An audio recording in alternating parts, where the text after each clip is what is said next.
Hey there, everybody. I haven't been on this live for a little while, so I wanted to jump on here today with a top tip. Because one thing that surprises me, I see the questions. Of course, I ask the questions when you're joining the group, and it's surprising to me the number of race teams that actually don't have a Facebook page. So today I wanted to jump in here and talk about some of the reasons why you would want a Facebook page, how you can use that to help grow your team, and just answer any questions you might have. But I think the first thing is, let's go ahead and get through some of the pitfalls or the things to watch out for or the big questions that I get a lot. So the number one thing is, if you're going to have a page, you need to post at least somewhat consistently. It doesn't mean every day. I would say at least once, maybe twice a week. And especially when we get into racing season, it's going to be so much easier to be able to post on Thursday, hey, we're planning on going such and such racing, we're going to this track and this track over the weekend. And then on Monday you post, hey, this is how we did. And, we've got this to fix, or you have options to go ahead and mention sponsors. There's a lot you can do for content, which is really a whole different deal. But today I just want to talk about kind of the pros, cons, and what's involved with it. So number one, the pitfalls is to post consistently.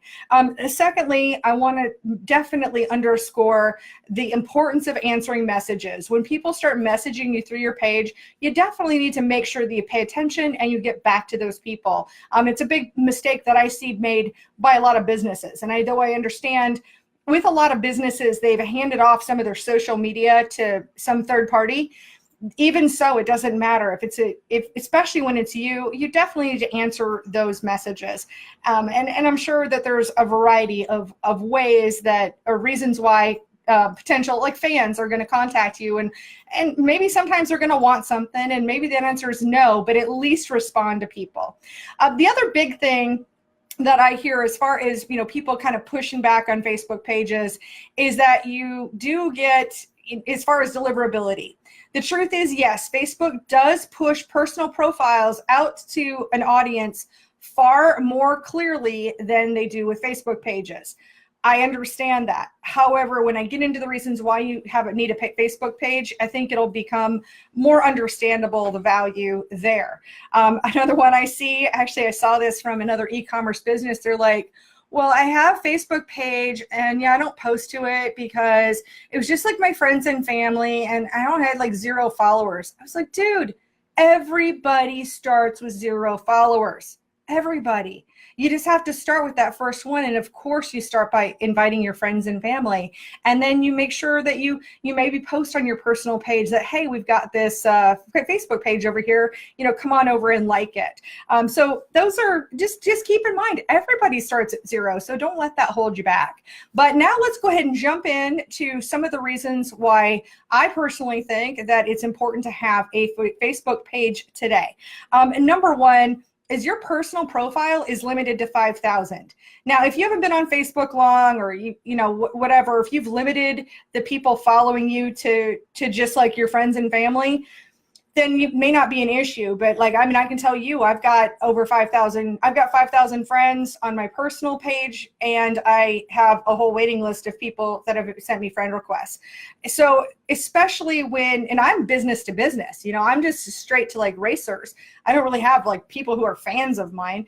But anyway, with that, at some point you will have more than 5,000 fans. If you are really connecting with your fan base, you will have 5,000 fans. So the last thing you want to do is have 5,000, fill up your 5,000 on your personal profile and then start with 0 with your Facebook page. Go, oh yeah, well, I guess it's now time I should have a Facebook page. And then you're starting with 0. Go ahead and start now. Wherever your now is, start now.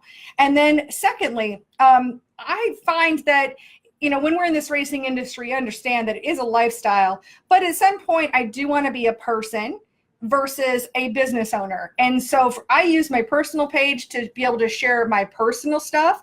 If I want to share it, not a super political, But, if I want to put a political post on there, I can. Or if I want to put a silly meme or, part of my personal brand, everybody knows I drink Bloody Marys and I'm not an alcoholic or anything, but it's something that's part of my personal brand, has nothing to do with my business. And I want those things to be really separate. And so at least by having your own Facebook page for your race team, it will allow you to still be a person. And I know that's important to me because I still want to be a person. I'm a person. And the next thing is it sends a signal to the third reason why you need a Facebook page is it sends a signal to potential sponsors that you are serious about your race team, that you are serious as a business owner, and that you're not just some podunk, kind of throwing shit together. Basically, I guess I didn't really need to swear there, but I'm going to anyway. But it shows that you're serious. And it really separates you from those who don't. Because the truth is, if somebody reaches out to me, and especially, I can't tell you how many conversations that I have where it's like, oh, let me ask you 50 questions about a part. Oh, it's kind of expensive. Will you sponsor me? I could get you a lot of exposure in this area.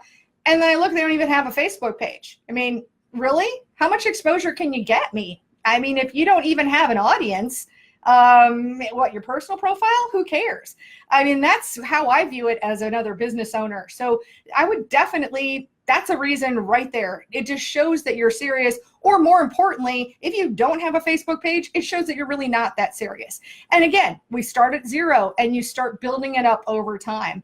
Now a little trick on that too is if you ever wanted to, you could boost your post and promote it a little bit, and that would help, you reach more people. So there's some potential for incentives, and that's really another video. But right now we're just talking about the advantages of it. And next up is it allows companies to share your posts. So if you were to, for instance, to tag my company Crate Insider in a personal post, depending on how you've set your privacy settings on your personal page, I may or may not, number one, see it, and number two, be able to share it unless it's public. Rather than that, with a Facebook page, Facebook pages, every post on there is meant to be public. There's really no such thing as private posts on a Facebook page. So it really shows that publicly. It allows other people to go ahead and share your information. And that way you don't have to worry about your privacy settings. Next up is number 5 reason to have a Facebook page, because your competition probably has a Facebook page.